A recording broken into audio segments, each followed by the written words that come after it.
Elderly folks like you, belonging to a different class, shouldn't attend the housewarming party.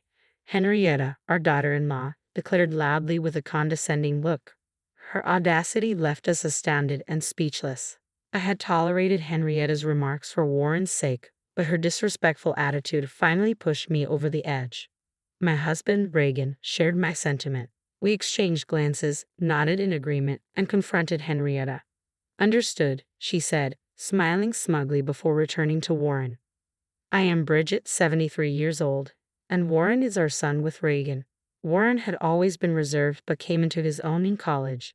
After graduating high school, he found a job and eventually brought home a quiet woman he was seriously dating. Despite her nervous demeanor, her sincerity in wanting to marry Warren won us over, and we happily consented to their marriage. 3 years into their marriage, during Christmas, Warren and his wife were coming home for the first time. I was excited, having let them spend their first Christmas alone. Henrietta, initially shy, gradually relaxed and seemed to get along with Reagan. As darkness fell, I prepared dinner, and Henrietta offered to help in the kitchen. As we stood there, an unfamiliar voice disrupted the moment. "It's cold. This house is too cold," said Henrietta, her voice unexpectedly low and harsh. I turned to her in disbelief as she rubbed her hands together, wearing a discontented expression I had never seen before. Her eyes met mine, filled with undisguised displeasure. "I hate old houses like this. I really didn't want to come," she continued, her tone unhappy. Stunned and speechless at her sudden change, I struggled to comprehend her words. Just moments ago, we had been chatting cheerfully, and now she was venting her bad mood without restraint. "You look like you've seen a ghost," she sneered, her tone sharp. "It was all just an act to get married, you know. Now that we're married, I'm tired of it. Anyway, hurry up and get ready. I'm hungry." Henrietta, seemingly annoyed by my stunned silence, gestured dismissively towards the stove. I hurried to obey, shaken more deeply than I realized. I began bustling around, preparing for the visit. Henrietta, however, did nothing but dictate, not lifting a finger to help. She complained incessantly, criticizing my methods while making no effort herself.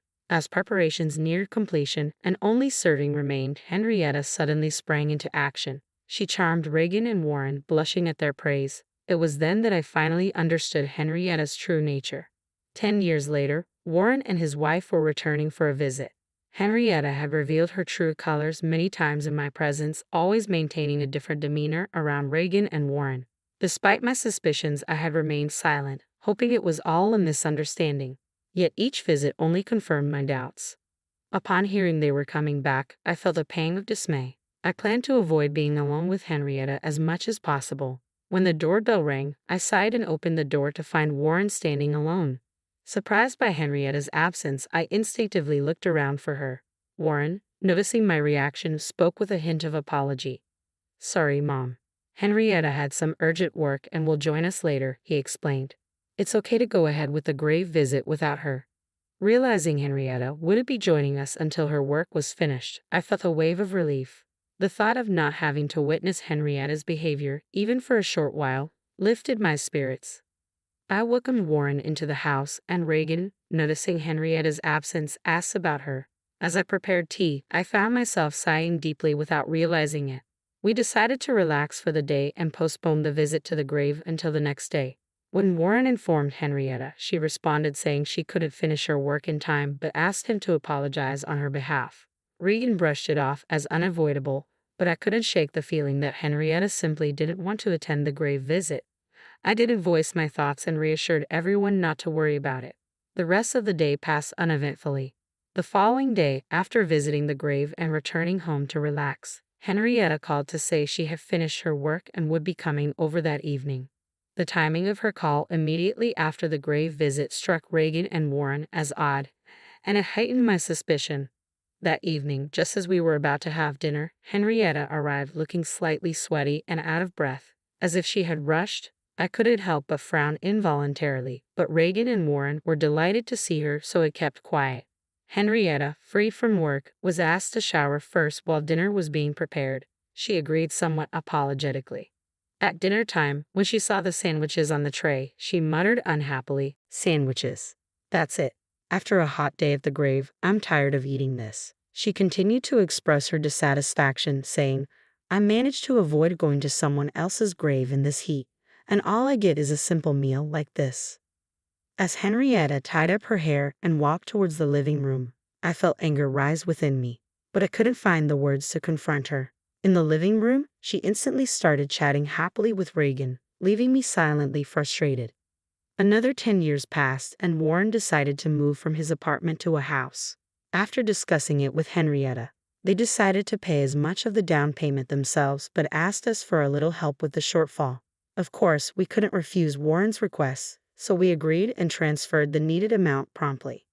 Soon after, Warren informed us that their new house was built, and they planned a housewarming party with both families.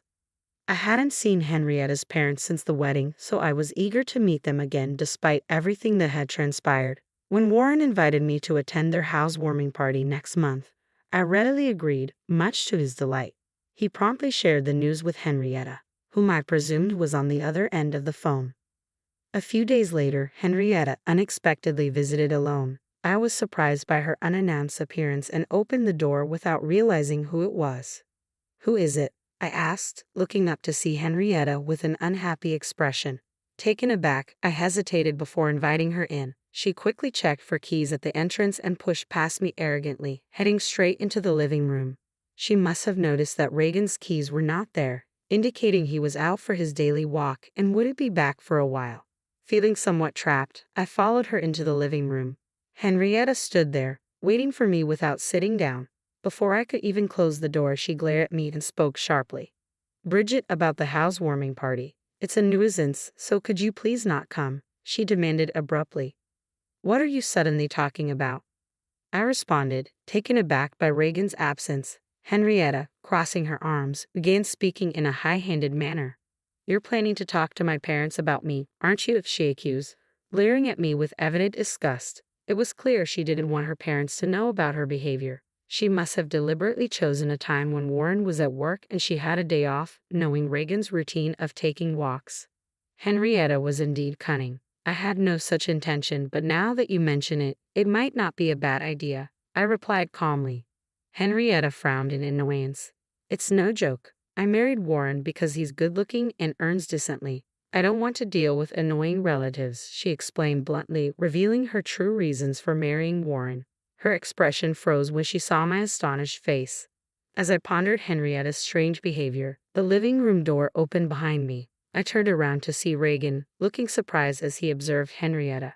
Realizing her conversation with me had been overheard, Henrietta clicked her tongue but decided to brazen it out. Anyway, elderly folks like you, being of a different class, shouldn't come to the housewarming party, she declared with audacity that left us astounded and at a loss for words. I had finally reached my limit with Henrietta, who dared to say such things even in Warren's absence. I had kept silent for Warren's sake until now, but I could no longer overlook her behavior. My husband Reagan seemed to share my sentiment. We exchanged glances, nodded in agreement, and calmly told Henrietta that we understood. Satisfied, she smiled and went back to Warren. Left behind, we felt suddenly weary and sat down on the sofa. On the day of the housewarming party, we decided not to go to Warren and his wife's home. We hadn't told Warren anything about the incident with Henrietta. Naturally, he must have expected us to arrive. Sipping coffee with Reagan at a cafe, I pondered this situation. Suddenly, Reagan's phone rang. He got up, answered the call, and stepped out of the cafe. I quickly paid the bill and followed him to the car.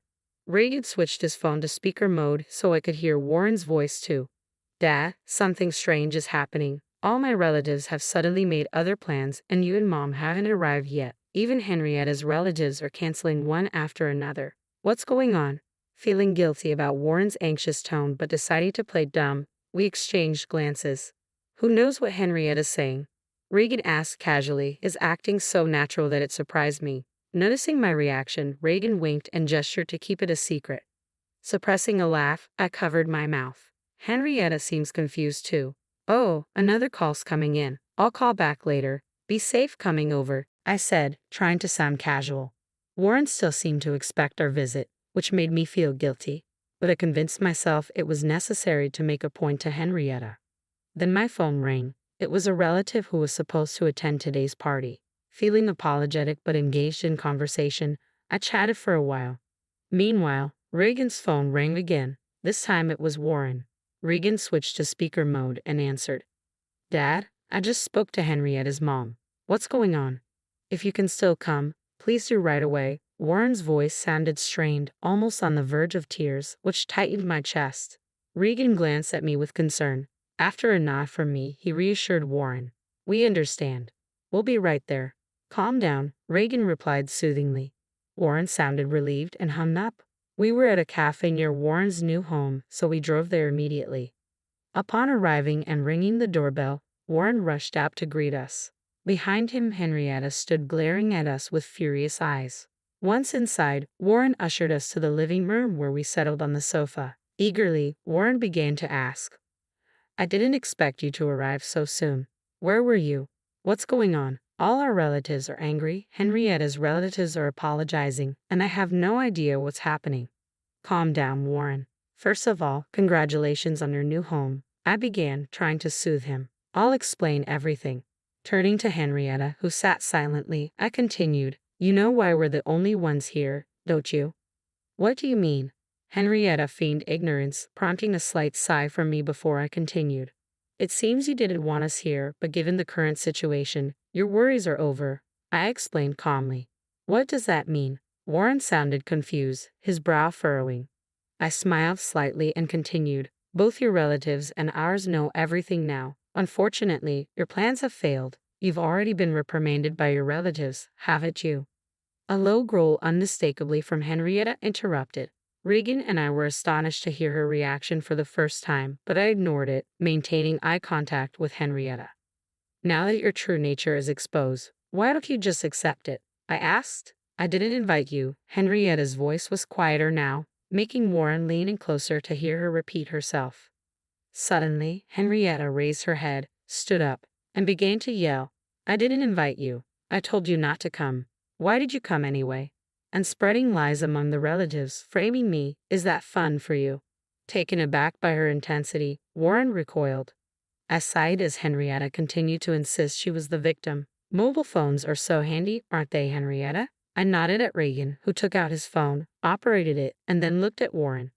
I just wanted to marry Warren because he's good-looking and earns decently. I don't want to deal with troublesome relatives. Anyway, elderly folks like you, being of a different class, shouldn't come to the housewarming party. Henrietta's words from that day play from Reagan's mobile phone. Henrietta turned pale and glanced at Warren. After hearing the playback, Warren slowly turned to Henrietta, his mouth agape.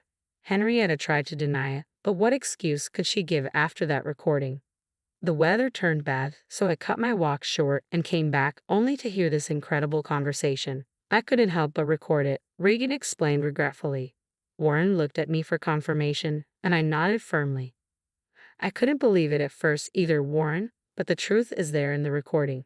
Henrietta's true feelings in her last words were said despite my presence. It's hard to escape now, Reagan said, fixing his gaze on Henrietta. Could anyone stay calm knowing she had been deceiving everyone since her dating days with Warren, let alone after their marriage? Reagan continued. Seeing his stern look, Henrietta dropped her shoulders and ceased her struggle.